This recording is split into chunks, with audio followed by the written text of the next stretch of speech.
न हम सफर न किसी हम नशी से निकलेगा, न हम सफर न किसी हम नशी से निकलेगा, हमारे पांव का कांटा हम ही से निकलेगा।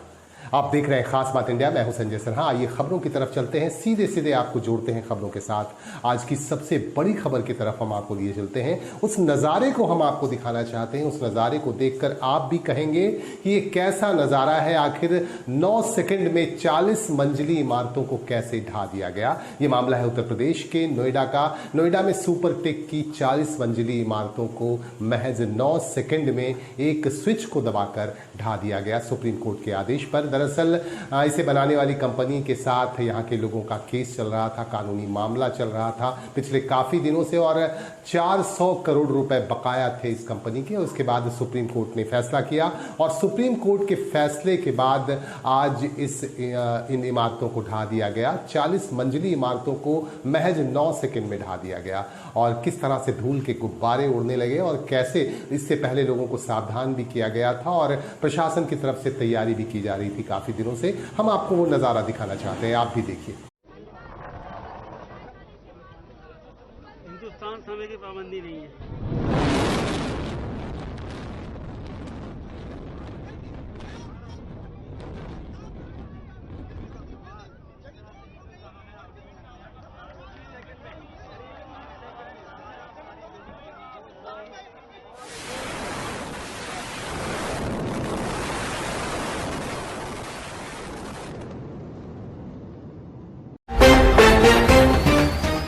आसनसोल राइफल क्लब की तरफ से इस वर्ष 54वां वेस्ट बंगाल राइफल चैंपियनशिप का आयोजन किया जा रहा है और इस आयोजन को लेकर इस बार निशानेबाजों में काफी उत्साह नजर आ रहा है। इस तरह की जानकारी एक पत्रकार सम्मेलन के दौरान आज दी गई। आसनसोल राइफल एसोसिएशन की तरफ से आज एक पत्रकार सम्मेलन किया गया और इस सम्मेलन के दौरान क्लब से जुड़े तमाम पदाधिकारीगण मौजूद थे। खासतौर से मौजूद वी.के. ढल ने पत्रकारों को जानकारी दी। उन्होंने कहा कि 30 अगस्त से इसका शुभारंभ होने जा रहा है, जो 4 सितंबर तक चलेगा और 30 अगस्त को बाकायदा इसका उद्घाटन किया जाएगा। उसके बाद प्राइज डिस्ट्रीब्यूशन का सिलसिला चलेगा और उसके बाद ये खत्म हो जाएगा। और इस आयोजन को लेकर काफी पुरजोर तरीके से इस बार तैयारी भी की गई है। इस मौके पर वी.के. ढल के अलावा क्लब के दूसरे पदाधिकारीगण मौजूद थे। हम आपको दिखा रहे हैं कि किस तरह की जानकारी इस पत्रकार सम्मेलन के दौरान। हमारा जो सिस्टम था वो सिस्टम को हमने बंद कर दिया। तो हमारा पहले टनल सिस्टम हटा करके अभी हम लोग रोल टारगेट जो है उसको हम लोग इंस्टॉल जो है मैंने सिस्टम से हम लोग मैचेस कराएंगे। और इसमें आप लोग सबको ये शूटिंग, जैसे कि आप जानते हैं, हम लोग के यहाँ से भी एक बच्चा शूटर बहुत अच्छा अंतर्देशीय मेडल भी जीता है और अभी इंडिया टीम की रैंकिंग में वो 7 नंबर पे चल रहा है सीनियर्स में। मैं बता दूं कि आसनसोल राइफल क्लब इंफ्रास्ट्रक्चर के मामले में और में इसके आसपास कोई भी शूटिंग इंफ्रास्ट्रक्चर नहीं है। हमारे आसनसोल राइफल क्लब छोड़ करके हम लोग कहीं और पर स्टेट शूटिंग चैंपियनशिप भी नहीं कर पा रहे हैं। सर, मैचेस स्टार्ट होंगी 30 तारीख को, ट्रेनिंग है होल डे। ओपनिंग के लिए हम लोग एक ब्रेक करेंगे 12:30 से 1:30 बजे तक और उसके बाद फिर शाम तक ट्रेनिंग चलेगी। और 31, 1, 2, 3 और 4 मैचेस चलेंगी। 2 को हमारा 4 बजे पहला प्राइज डिस्ट्रीब्यूशन है, 4 को 3 बजे second prize. Joint secretary Asansol rifle club, life vice president West Bengal rifle association. Bharat के प्रधानमंत्री नरेंद्र मोदी इन दिनों गुजरात दौरे पर हैं। आज दूसरे दिन भुज में उन्होंने स्मृति वन स्मारक का उद्घाटन किया और इस स्मारक को बनाया गया है उन लोगों की याद में जो 2001 में आए भूकंप में मारे गए थे। उनकी याद में 470 करोड़ की लागत से इस स्मारक को बनाया गया है, जिसका आज प्रधानमंत्री नरेंद्र मोदी ने उद्घाटन किया। उन्होंने कहा कि यहाँ के लोगों ने समझा था कि भुज खत्म हो जाएगा, लेकिन भुज को कमतर आंकने वाले ये नहीं समझ सके कि भुज फिर से एक बार उठकर खड़ा हो जाएगा। इस तरह की बातें कही और यहाँ के लोगों के साहस की बात उन्होंने कही प्रधानमंत्री नरेंद्र मोदी ने। और उन्होंने पूरे इस कक्ष को, पूरे स्मारक को घूम कर देखा और इसके बारे में अपनी राय जाहिर करते हुए उन्होंने कहा कि ये बहुत अच्छे तरीके से बनाया गया है और उन लोगों के प्रति उन्होंने फिर से श्रद्धांजलि अर्पित किया। ये दिखाते हैं कुछ खास तस्वीरें। आज जैसा कि हमने कहा कि बहुत सारी विकास की परियोजनाएं जिनका कि ये आप देखिए, Smriti Van earthquake memorial and museum inaugurated by Shri Narendra Modi prime minister और in the presence of chief minister of Gujarat.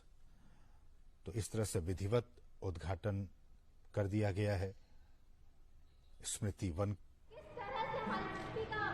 निर्माण हुआ, कैसे हम वन मानव से इंसान बने, वह 2021 भूकंप की घटना।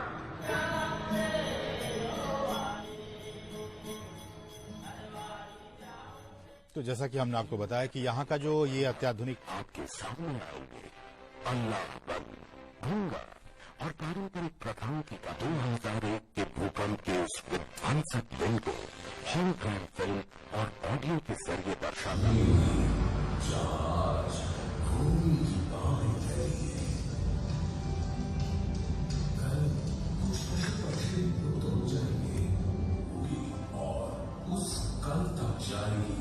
जिसका निर्माण हम सब मिलकर कर रहे हैं। स्मृति वन अर्थक्वेक म्यूजियम अपने प्राणों से हाथ धो बैठे थे, उन्हीं की याद में, उन्हीं भुजवासियों की याद में इस स्मृति वन का निर्माण किया गया है और इस स्मृति वन में उन सभी मृतकों के नाम अंकित हैं। प्रधानमंत्री ने ही खुद उनकी इस परिकल्पना को साकार।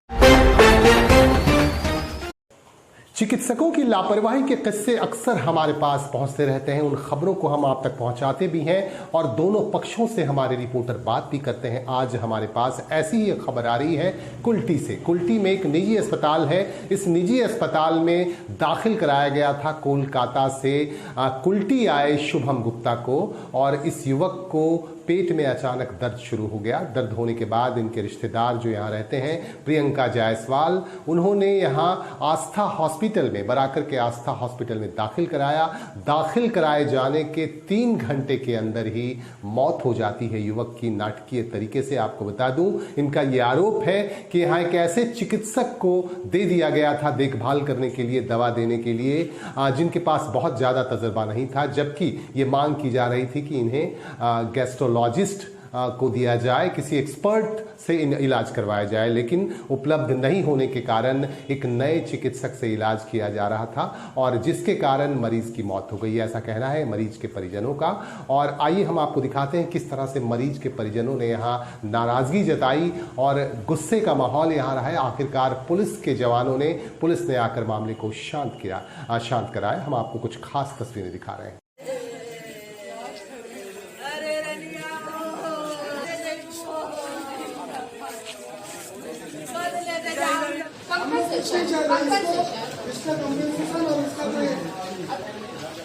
अभी ये चाह रहे हैं कि ये दूसरे किसी को ना मारे। कॉम्पेंसेशन चाह रहा है, इसके बाद तो पैसा का कॉम्पेंसेशन हमको नहीं चाहिए। हम चाहते हैं कि उसको आप हटाइए यहाँ से, लेकिन ताकि दूसरे को ना मारे।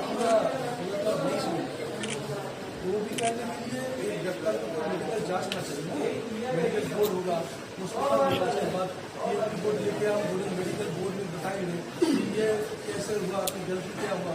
इसके बाद सच्चा वो अपने मुख से वो कुछ नहीं कर रहे हैं कि वो एडमिट किए हैं, वो दिए किए।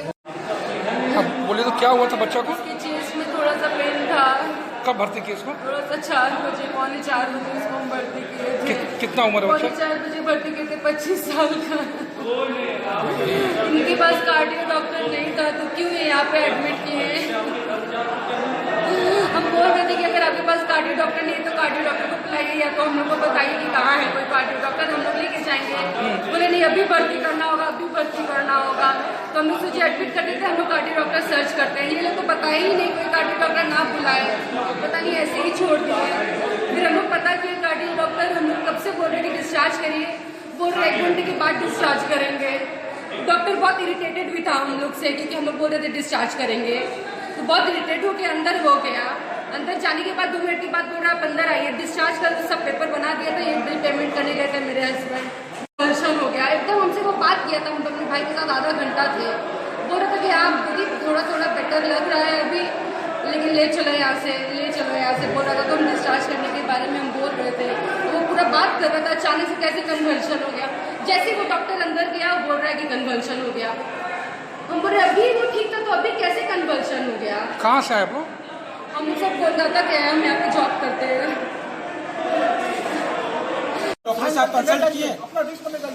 आप कोई डॉक्टर से कंसल्ट किए? उसका ईसीजी इको आने के बाद आपका कोई कार्डियो डॉक्टर से कंसल्ट किए? आप ये बताइए पहले। कोई डॉक्टर यहाँ पर कहीं पे भी हॉस्पिटल में कहीं भी हॉस्पिटल में कुछ इमरजेंसी होता है ना, इमरजेंसी में जब आदमी भर्ती होता है, आरएमओ चेक करता है, जिस डिपार्टमेंट का डॉक्टर को रहता है तुरंत उस डॉक्टर को कंसल्ट करता है, तुरंत कि सर ये ऐसा पेशेंट आया है क्या आपने कोई कार्डियो से कंसल्ट किया? कुछ नहीं। आपने किया? हाँ या ना बोलिए। कुछ नहीं बोल रहा है। हाँ या ना बोलिए। इसका लाइसेंस रद्द कीजिए यहाँ से। आप हाँ या ना बोलिए। आप इमरजेंसी में आप हाँ या ना बोलिए। आपने कोई कार्डियो से कंसल्ट किया कि नहीं? हाँ या ना। फिर मेडिसिन का आपने किसी से नहीं कंसल्ट, कहाँ नाम लिखा, कौन से डॉक्टर से कंसल्ट किया? दिखाइए कौन डॉक्टर है, दिखाइए। फोन किया तो फोन कॉल दिखाइए।